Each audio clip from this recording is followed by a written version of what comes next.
باب اسلام ابی بکر الصدیق رضی اللہ عنہ، ابو بکر صدیق رضی اللہ عنہ کے مسلمان ہونے کا واقعہ۔ حدثني عبد الله قال حدثني يحيى بن معين حدثنا اسماعيل بن مجالد عن بيان عن وبرة عن همام بن الحارث قال قال عمار بن ياسر رأيت رسول الله صلى الله عليه وسلم وما معه إلا 5 أعبد وامرأتان وأبو بكر۔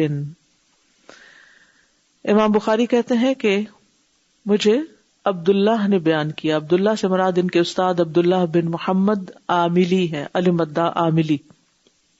وہ کہتے ہیں کہ مجھ سے یحییٰ بن معین نے کہا، وہ کہتے ہیں ہم سے اسماعیل بن مجالد نے، انہوں نے بیان احمسی سے، انہوں نے وبرہ سے، وبرہ بھی نام ہے، انہوں نے حمام بن حارث سے، انہوں نے کہا عمار بن یاسر نے کہا، قال عمار بن یاسر، کیا کہا؟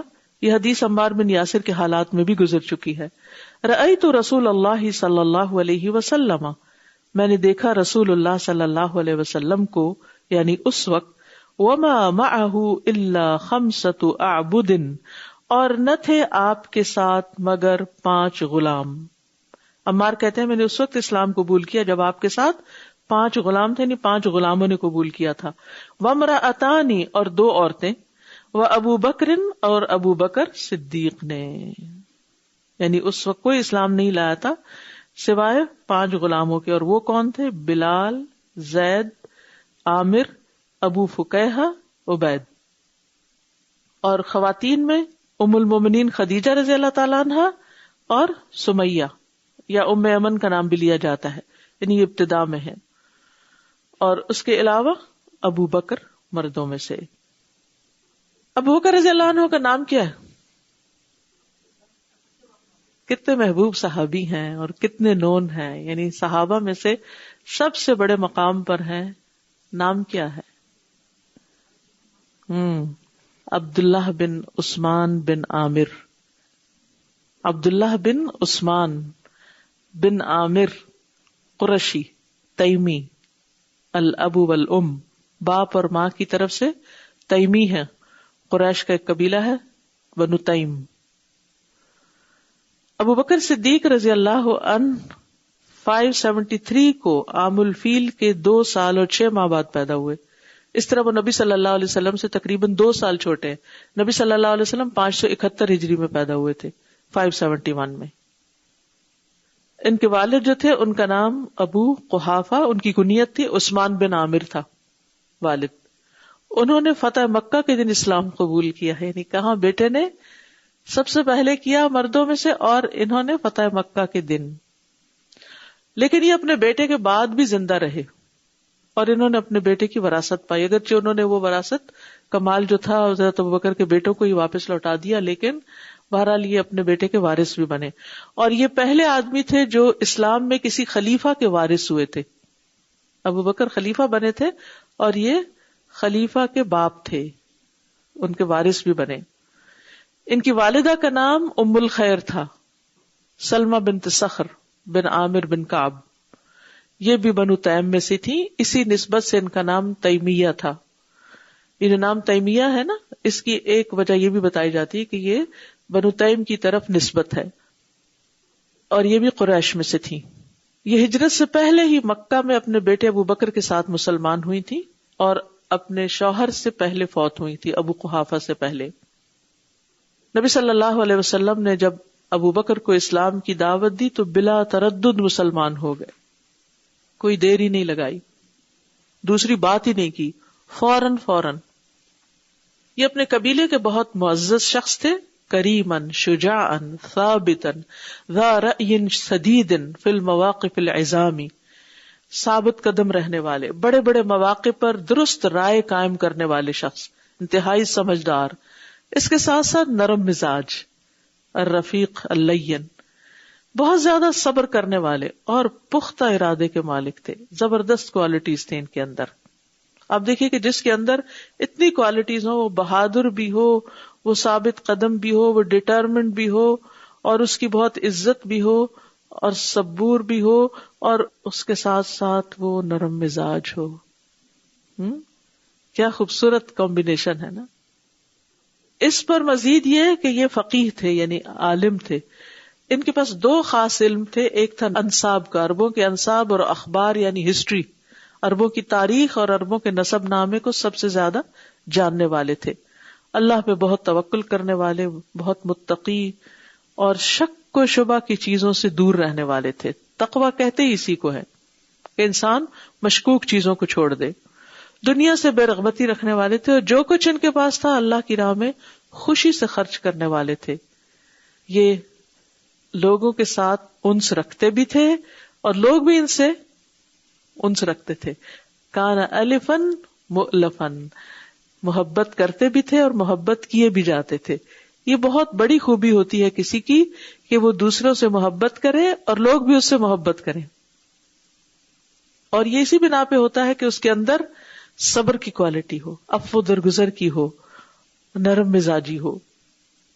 خلفائے راشدین میں سے پہلے اور عشرہ مبشرہ میں سے تھے، آپ کے ساتھی اور ایک طرح سے آپ کے وزیر، ہجرت کے سفر میں آپ کے ساتھ، اور نبی صلی اللہ علیہ وسلم کے انتہائی محبوب. اس کے علاوہ زمانے جاہلیت میں اسلام سے پہلے بھی ان کا ایک خاص مقام تھا. یہ بہت معزز لوگوں میں سے تھے. انہوں نے مکہ میں پرورش پائی، وہیں جوان ہوئے، نبی صلی اللہ علیہ وسلم کے دوست بنے اور لوگ ان کو بہت چاہتے تھے کیونکہ لوگوں کے کام آنے والے تھے، بڑے بڑے کاموں میں بڑی صحیح رائے دینے والے تھے. تو ایسا شخص جس کا مشورہ بڑا کام کا ہو، مانا جاتا ہو، فائدے کا ہو، تو آبویسلی لوگ پھر اس کی عزت کرتے ہیں.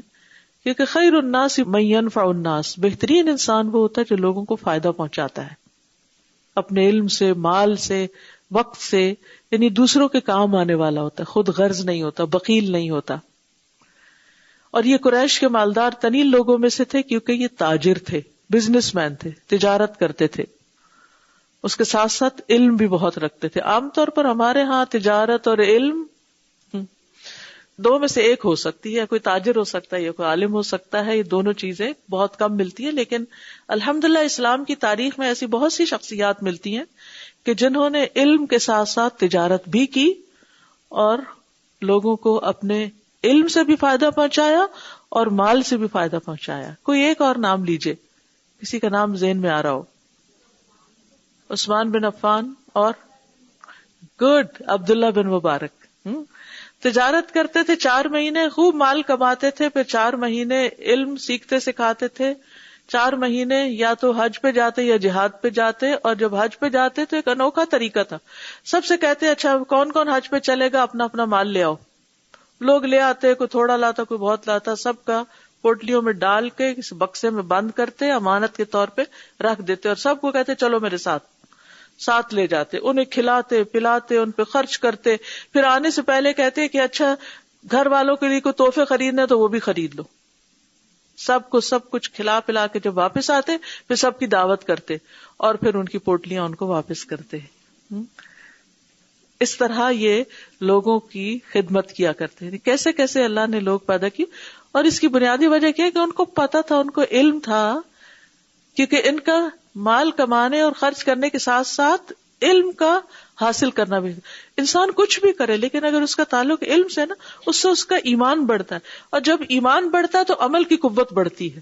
پھر مال نقصان نہیں دیتا، پھر انسان کو نئے نئے طریقے سوچتے ہیں کہ اس مال سے میں کس طرح اپنی آخرت کماؤں اور اللہ کی رضا حاصل کروں. اور اگر مال نہیں ہوگا تو پھر ظاہر ہے آپ کس طرح لوگوں کی خدمت مال سے کر سکتے ہیں. تو مال کوئی بری چیز نہیں ہے اگر حلال طریقے سے کمایا جائے اور اچھے اچھے کاموں میں پھر اس کو خرچ کرنے کی توفیق بھی ہو. بہرحال تو حضرت ابوبکر صدیق رضی اللہ تعالیٰ عنہ بھی تاجر تھے، مال کماتے تھے اور اس کے ساتھ ساتھ خوب خرچ بھی کرتے تھے. پھر ان کی ایک خاص صفت یہ تھی کہ وہ دوسروں کے عیب ظاہر نہیں کرتے تھے. حالانکہ ان کو عربوں کے نسب پتہ تھے، کون کس کی نسل سے ہے اور کون جو ہے اس کا نسب ٹھیک نہیں. اس کے باوجود یہ کسی کے عیب کھولتے نہیں تھے کہ دیکھو لوگوں بچوں فلاں جو ہے نا اس کے نسب میں تان ہے. نہیں، یعنی اس وجہ سے بھی لوگ ان سے محبت کرتے تھے. ایک وہ شخص ہوتا ہے جو ہر ایک پہ نکتہ چینی، اور جس مجلس میں بیٹھتا ہے تو پتہ فلاں کیسا ہے، اس کی غیبت، اس کی خرابی شروع کر دی. لیکن ان سے آپ کبھی ایسی بات نہیں سنیں گے. پھر اسی طرح یہ ہے کہ تاجر تھے تو تجارت میں بہت اچھے اخلاق کے مالک تھے، اور لوگ ان سے بہت ملاقات کرتے، ان کے پاس آتے جاتے، ان سے محبت کرتے. اس کی وجہ نمبر 1 ان کا علم، نمبر 2 ان کا کاروبار، اور نمبر 3 ان کی اچھی مجلسیں. اس بنا پر لوگ ان سے ملاقات کرنا چاہتے تھے، ان کے پاس آ کے بیٹھتے تھے. اب آپ دیکھیے کہ جس کے پاس علم ہوگا یا اس کے پاس مال ہوگا اور پھر اس کے اندر اللہ کا ڈر بھی ہوگا، تو وہ اپنے علم اور مال سے آپ کو فائدہ ہی پہنچائے گا، خیر ہی بانٹے گا. اور اگر اس کی مجلس میں آپ بیٹھیں گے تو خیر ہی کی بات سیکھیں گے، یا دین کی یا دنیا کی. دین کی سیکھیں گے علم کے ساتھ، اور دنیا کی سیکھیں گے کاروبار میں مہارت کے ساتھ. ظاہر ہے جس شخص کو خود کاروبار کرنا آتا ہے، اگر کوئی اور اس کے پاس آ کے بیٹھے گا تو وہ اس کو بھی اچھا حلال طریقے سے کمائی کرنے کے مشورے دے گا. تو ایسا شخص جو دین دنیا میں دوسرے کا فائدے کا ہو، وہ کس طرح پھر لوگوں کا مقبول اور محبوب ہو سکتا ہے. زمانے جاہلیت میں بھی انہوں نے کبھی شراب نہیں پی، کبھی زنا نہیں کیا، اور انتہائی پاک دامن تھے. پھر اسی طرح ان کے علاوہ حضرت عثمان جو تھے، انہوں نے بھی دور جاہلیت میں شراب چھوڑ دی تھی، کبھی بتوں کو سجدہ نہیں کیا، اور پھر دوسروں کی دیتیں اور قرض ادا کرنے کے ذمہ دار تھے. لوگ ان کی ضمانت پر دوسروں کو قرضے دے دیتے تھے، لیکن اگر کوئی اور کسی کی ضمانت لے کے آتا تو مانی نہیں جاتی تھی. اس کی کیا وجہ تھی؟ لوگ ان پہ ٹرسٹ کرتے تھے کہ اگر انہوں نے کہہ دیا نا کہ فلاں کو اتنا قرضہ دے دو، تو اگر اس نے نہیں بھی واپس کیا تو ابو بکر خود واپس کریں گے، کیونکہ عہد کو بہت پورا کرتے ہیں. تو لوگ ان کی بات پھر سنتے تھے.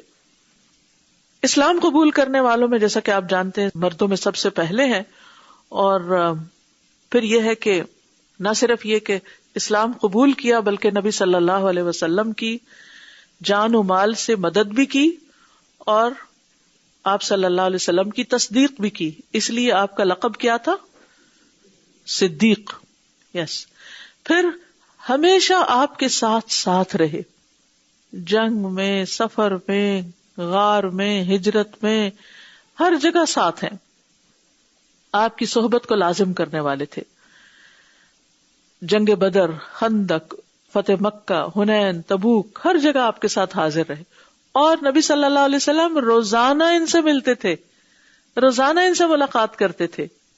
حضرت عائشہ کہتی ہے کہ میں نے جب سے ہوش سنبھالا اپنے والدین کو اسی دین یعنی اسلام پر پایا، اور ہم پر کوئی دن ایسا نہیں گزرتا تھا مگر اس میں رسول اللہ صلی اللہ علیہ وسلم صبح اور شام دونوں وقت ہمارے پاس تشریف لاتے تھے. 2 وقت ہمارے گھر آتے تھے، قریب قریب گھر تھے، صبح اور شام.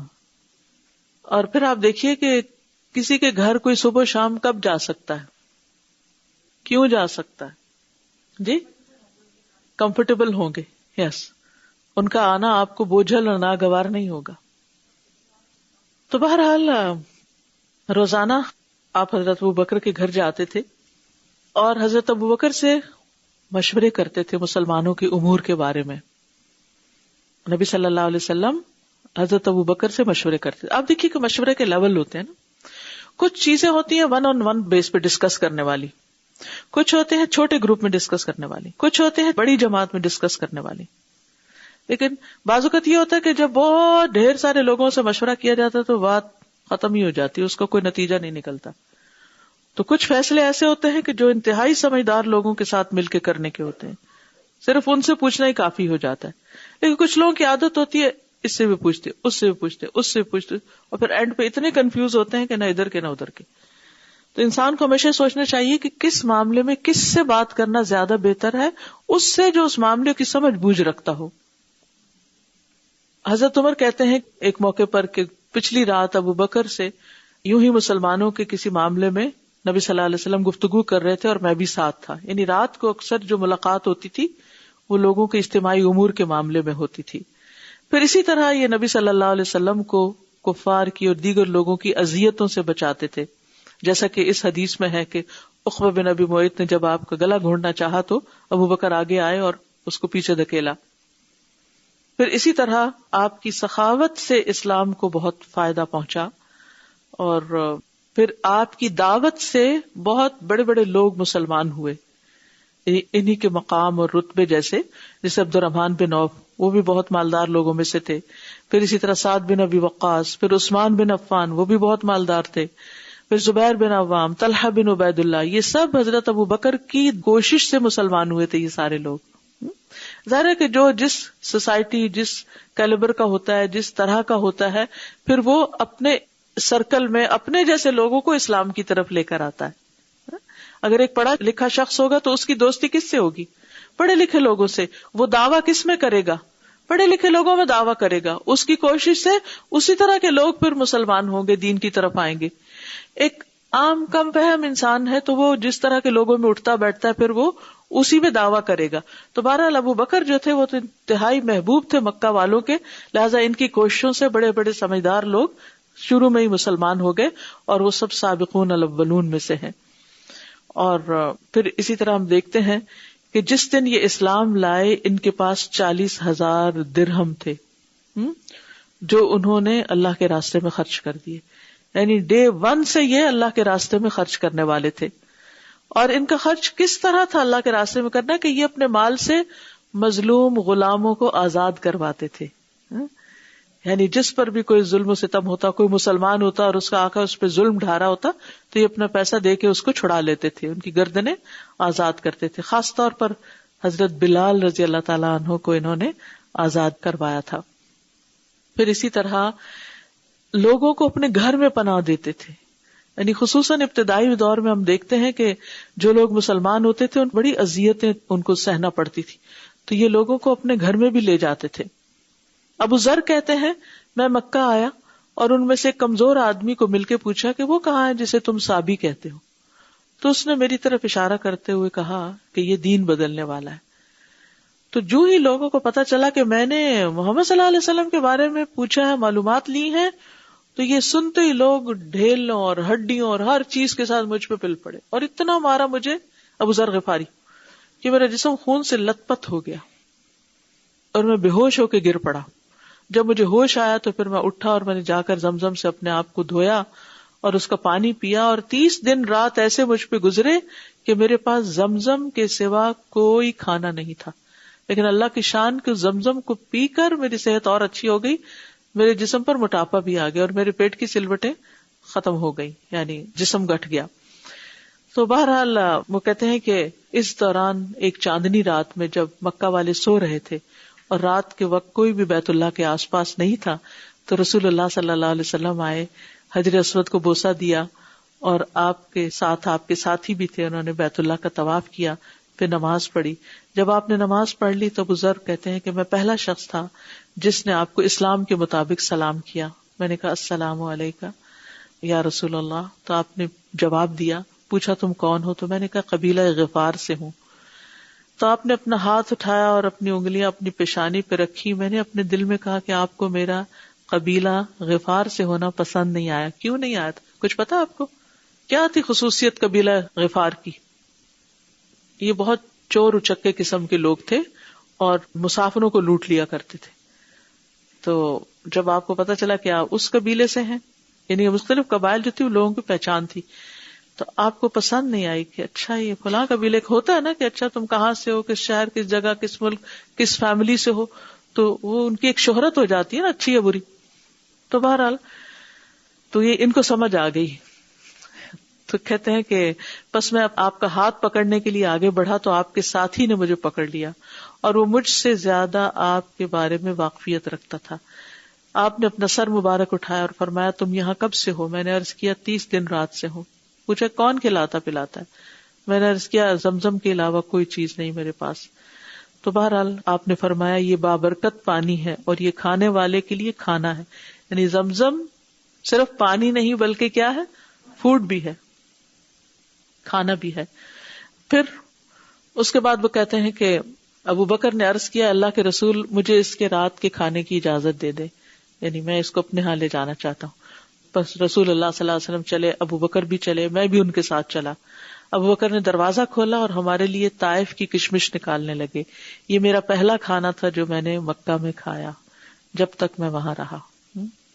تو اس طرح ابو بکر جو تھے وہ نبی صلی اللہ علیہ وسلم کے مہمانوں کا، جو مسافر وغیرہ تھے، ان کا بھی خیال رکھتے تھے.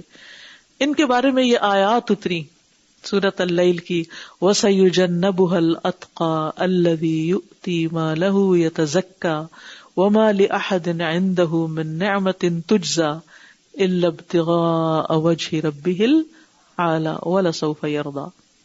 اور ان قریب اس سے وہ بڑا پرہیزگار دور رکھا جائے گا جو اپنا مال اس لیے دیتا ہے کہ پاک ہو جائے، حالانکہ اس کے ہاں کسی کا کوئی احسان نہیں کہ اس کا بدلہ دیا جائے، یعنی کسی کو بدلے میں کچھ نہیں دے رہے بلکہ خود احسان کر رہے ہیں، مگر وہ تو اپنے رب کا چہرہ چاہنے کے لیے دیتا ہے جو سب سے بلند ہے. یقیناً وہ ان قریب اس سے راضی ہو جائے گا، یہ ضرور اس سے راضی ہو جائے گا. ابن جوزی کہتے ہیں کہ سب لوگوں کا اس بات پر اجماع ہے کہ یہ آیت ابو بکر کے بارے میں نازل ہوئی، اور اس میں اس بات کی صراحت ہے کہ وہ امت میں سب سے زیادہ متقی ہیں. اتقا کہا گیا، افعال التفضیل کا صیغہ ہے. اور اللہ کے نزدیک سب سے زیادہ عزت والا کون ہوتا ہے؟ ان اکرمکم عند اللہ اتقاکم. اتقا صرف متقی نہیں، اتقا. ٹھیک ہے، تو بہرحال یہ تھے ابو بکر رضی اللہ عنہ. اور آپ کو یہ بھی معلوم ہے کہ جب لوگ ہجرت کر کر کے جا رہے تھے تو ابو بکر رضی اللہ عنہ نے بھی ہجرت کرنے کا سوچا. جب وہ شہر سے باہر نکل کے برق الغماد تک پہنچے تو وہاں ابن دغنہ ملا آپ کو. تو اسے پوچھا کہاں جا رہے ہو؟ تو کہا کہ ہماری قوم نے بہت تنگ کر دیا تو ہم ہجرت کر رہے ہیں. تو آپ نے کہا تم جیسا شخص جو ہے اس کو مکہ سے نہیں نکلنا چاہیے، نہ ہی وہ نکلتا ہے نہ نکالا جاتا ہے. تمہیں کوئی کیا کہہ سکتا ہے، کیونکہ تم غریبوں کی اعانت کرتے ہو، صلہ رحمی کرتے ہو، لوگوں کا بوجھ اٹھاتے ہو، مہمانوں کو کھانا کھلاتے ہو، حق پر ثابت رہنے کی وجہ سے آنے والے مسائل اور مشکلات میں ان کی مدد کرتے ہو. آؤ میں تمہیں پناہ دیتا ہوں، گھر واپس چلو، اپنے شہر میں اپنے رب کی عبادت کرو. بہرحال ابن دغنہ ان کو لے کے مکہ آیا اور پھر قریش کے کفار سرداروں سے بات کی اور ان سے کہا کہ تم ایسے شخص کو اپنے شہر سے نکال رہے ہو جو اتنے اچھے اچھے کام کرتا ہے، یعنی تمہارا اپنا ہی نقصان ہے اگر اس جیسے کو یہاں سے نکالو گے. تو بہرحال اس نے امان دی حضرت ابوبکر کو اور پھر ان کو واپس مکہ رکھا گیا.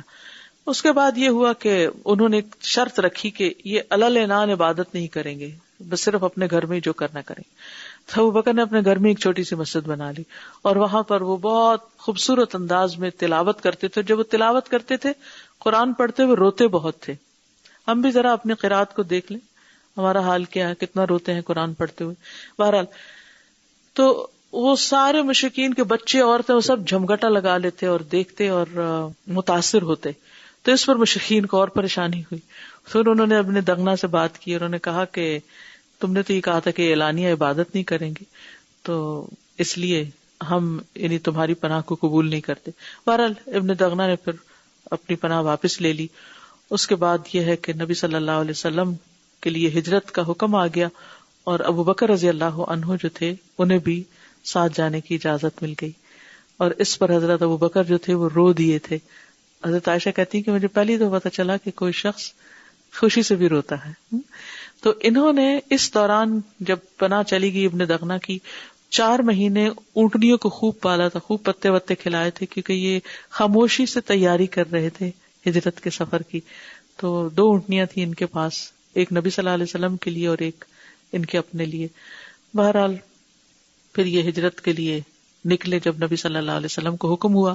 اور پھر ہم دیکھتے ہیں کہ کس طرح ان کا غلام جو تھا وہ بکریاں لے کے جاتا تھا اور دودھ پلاتا تھا، اور ان کی بیٹی نے کس طرح کھانا تیار کیا تھا. اسماء ذات النطاقین نے اپنا کمر بند کھول کے اس کے 2 حصے کر کے تو آپ کا سامان باندھا. اور پھر اسی طرح یہ ہے کہ حضرت ابوبکر کا بیٹا جو تھا عبداللہ، وہ رات کے وقت ان کے پاس رہتا. وہ بھی بہت نوجوان اور ذہین اور سمجھدار انسان تھا، اور صبح سویرے وہ واپس پہنچ جاتا اور پھر جو کچھ مشرکین کرتے تھے ان کی خبر آ کے دیتا تھا کہ پیچھے سے ہو کیا رہا ہے. anyway وہاں سے پھر نبی صلی اللہ علیہ وسلم حضرت ابوبکر رضی اللہ عنہ دونوں مدینہ کی طرف ہجرت کر گئے. اور قوم جو تھی وہ پریشان ہوئی، پیچھے سے ان سب نے آپ کو ڈھونڈنا شروع کر دیا، ہر طرف جاسوس چھوڑ دیے، لیکن کوئی بھی آپ کو نہ پا سکا سوائے سراقہ کے. جب سراقہ قریب پہنچا تو ابوبکر رو پڑے اور کہنے لگے یا رسول اللہ صلی اللہ علیہ وسلم، یہ جاسوس تمہارے سر پہ پہنچ گیا. تو آپ نے پھر اس وقت کہا کہ تم کیوں رو رہے ہو؟ کہا اللہ کی قسم میں اپنے لیے نہیں رو رہا، میں آپ کے لیے رو رہا ہوں۔ اس پر رسول اللہ صلی اللہ علیہ وسلم فرمایا اللہم اکفناہ بما شئت، اللہ تو ہمیں اس کی طرف سے کافی ہو جس طرح تو چاہے، یعنی ہمیں اس کے شر سے بچا۔ تو بہرحال پھر وہ تاریخ میں آپ نے پڑھا کہ کس طرح اس کا گھوڑا زمین میں دھس گیا، اور پھر اس نے توبہ کی اور آپ سے کہا کہ میرے لیے دعا کریں، اللہ مجھے اس مشکل سے نجات دے۔ آپ کی دعا سے اسے رہائی ملی اور پھر وہ واپس چلا گیا۔ اس کے بعد نبی صلی اللہ علیہ وسلم اور حضرت ابوبکر مدینہ تشریف لے گئے اور وہاں آپ کا شاندار استقبال ہوا۔ بچے اور غلام کہنے لگے اللہ اکبر، جاء رسول اللہ صلی اللہ علیہ وسلم، جاء محمد، رسول اللہ تشریف لائے ہیں، محمد صلی اللہ علیہ وسلم تشریف لائے ہیں۔ تو اس طرح یہ غار میں بھی اور پھر اس کے بعد ہجرت کے سفر میں آپ کے ساتھی تھے۔ حضرت ابوبکر کی فضیلت میں بہت ساری چیزیں آتی ہیں۔ سب سے بڑی بات تو یہ کہ یہ رسول اللہ صلی اللہ علیہ وسلم کے بہت قریبی دوست اور آپ کے انتہائی محبوب تھے، آپ ان سے محبت کرتے تھے۔ آپ نے فرمایا ہر نبی کا اس کی امت میں ایک دوست ہوتا ہے، اور میرے دوست ابوبکر ابن ابی قحافہ ہیں۔ اور یہ بھی کہا جاتا ہے کہ نبی صلی اللہ علیہ وسلم کے بعد امت کے سب سے بہترین انسان ہیں۔ اور اسی طرح یہ ہے کہ رسول اللہ صلی اللہ علیہ وسلم نے خود بھی ان کے بارے میں فرمایا نعم الرجل ابو بکر، ابو بکر بہترین آدمی ہیں۔ آپ نے یہ بھی فرمایا کہ اس دین میں ابو بکر اور عمر کی قدر و منزلت ایسی ہے جیسے سر میں کان اور آنکھ ہو۔ یہ آپ کی زبان سے جنت کی بشارت پانے والے ہیں۔ قال ابو بکر فی الجنہ، یاد ہے وہ ایک باغ میں تھے آپ، اور اس وقت آپ یعنی ابو بکر داخل ہوئے اور پھر کنویں پر آپ پاؤں لٹکا کے بیٹھے ہوئے تھے، پھر حضرت ابو بکر کو دیکھ کے آپ نے فرمایا ابو بکر فی الجنہ۔ اور یہ جنت کے 8 دروازوں میں سے جانے والوں میں سے ایک ہیں، یعنی ان کو بلایا جائے گا بیسیکلی۔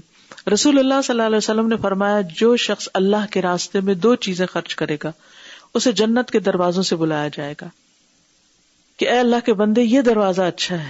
جو شخص نمازی ہوگا اسے نماز کے دروازے سے بلایا جائے گا، جو جہاد کرنے والا ہوگا اسے جہاد کے دروازے سے بلایا جائے گا، جو روزہ دار ہوگا اسے بابر ریان سے بلایا جائے گا، صدقہ کرنے والا صدقے والے دروازے سے بلایا جائے گا۔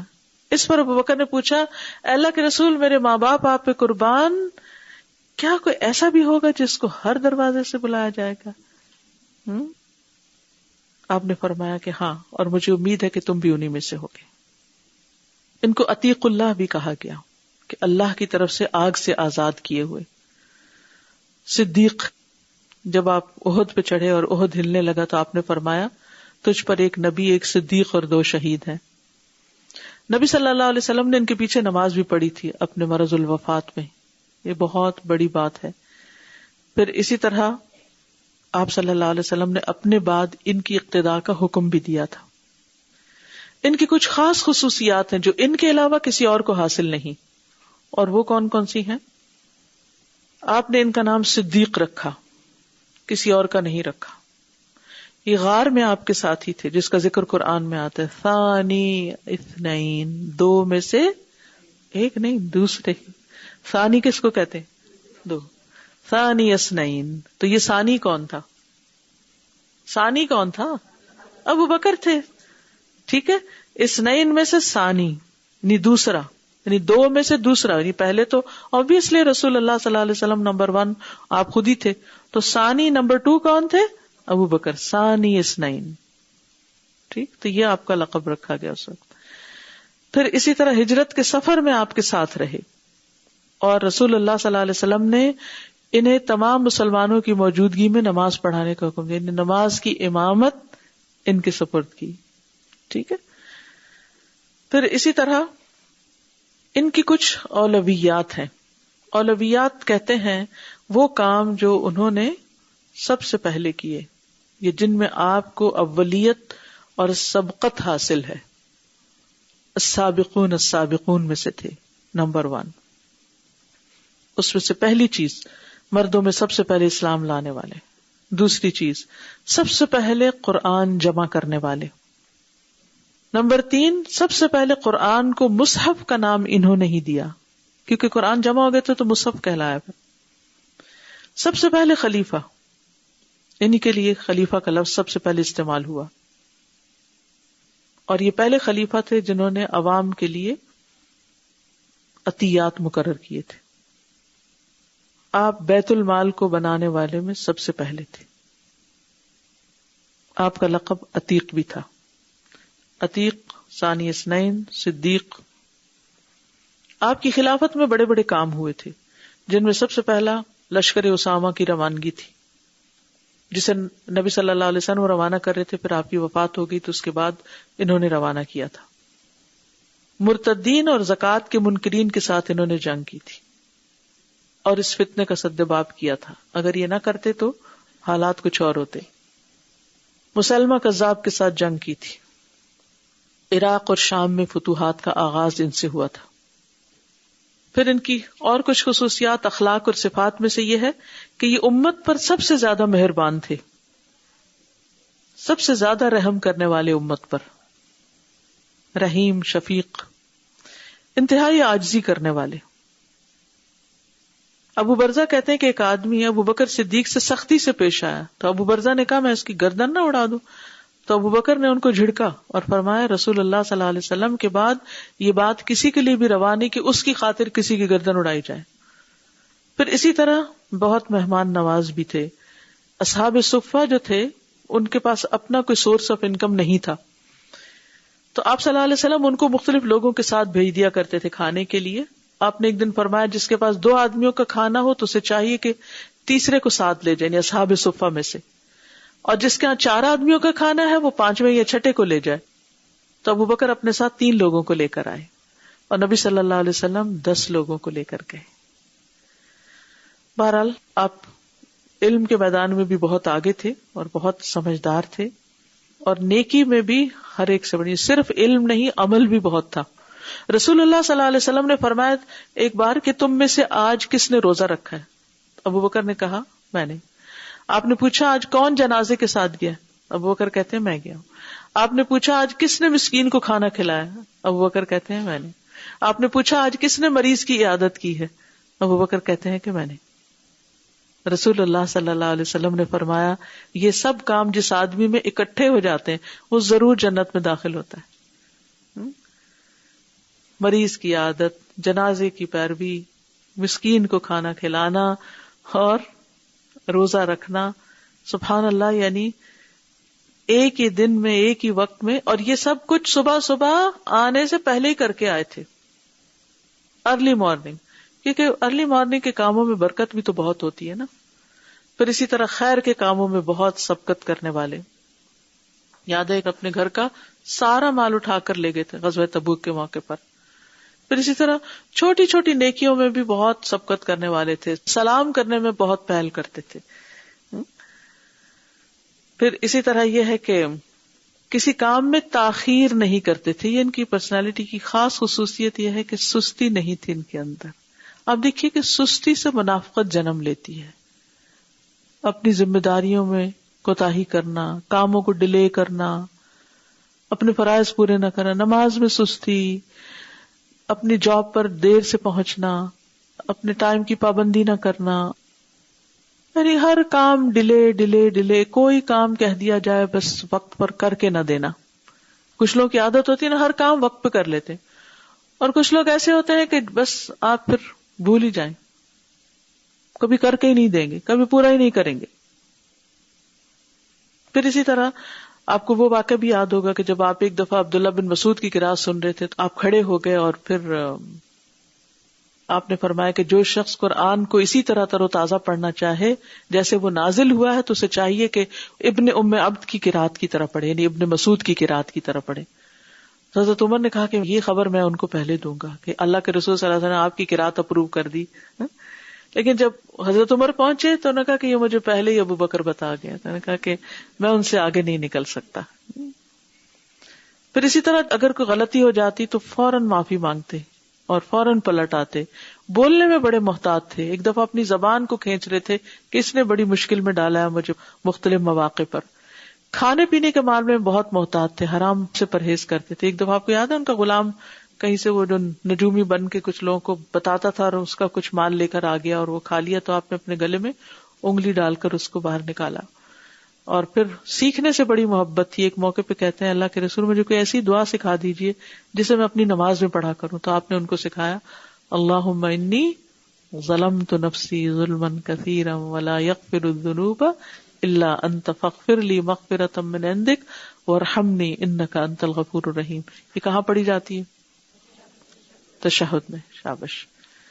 پھر اسی طرح نبی صلی اللہ علیہ وسلم سے ان کا خاص تعلق تھا، اور آپ نے فرمایا کہ ابو بکر سے زیادہ مجھ پر اپنی جان اور مال سے کسی اور نے احسان نہیں کیا. ابو بکر نے رسول اللہ صلی اللہ علیہ وسلم پر 40,000 خرچ کیے. آپ نے فرمایا ابو بکر کے مال نے مجھے جتنا نفع پہنچایا اتنا کسی کے مال نے مجھے نفع نہیں دیا. پھر آپ کے اہل بیت کا بھی خیال رکھتے تھے. نبی صلی اللہ علیہ وسلم کے بارے میں سب سے زیادہ جاننے والے تھے. وفات کے وقت بھی ان کے اندر بہت عاجزی تھی، اور جب ان کی موت کا وقت آیا تو کہنے لگے اے عائشہ ذرا اس اونٹنی کو دیکھنا جس کا ہم دودھ پیتے تھے، اور وہ پیالہ جس میں ہم دودھ دوہتے تھے، وہ چادر جو ہم پہنتے تھے. ہم ان چیزوں سے اس وقت فائدہ اٹھاتے تھے جب ہم مسلمانوں کے امور کے متولی تھے. جب میں فوت ہو جاؤں تو یہ عمر کو دے دینا، کیونکہ انہوں نے اپنے بعد عمر کو مقرر کیا تھا. تو ایسے ہی ہوا کہ حضرت عائشہ نے وہ ساری چیزیں حضرت عمر کی طرف بھجوا دی. تو حضرت عمر نے کہا اے ابو بکر اللہ آپ پر رحم کرے، آپ نے اپنے بعد میں آنے والوں کو بڑی مشکل میں ڈال دیا ہے. یعنی تقویٰ کا وہ معیار قائم کیا ہے کہ اس پر پورا اترنا بڑا مشکل ہے. اللہ تعالی ہم سب کو عمل کی توفیق عطا فرمائے. وآخر دعوانا ان الحمد للہ رب العالمین. سبحانک اللہم وبحمدک اشہد ان لا الہ الا انت استغفرک واتوب الیک. السلام علیکم ورحمۃ اللہ وبرکاتہ.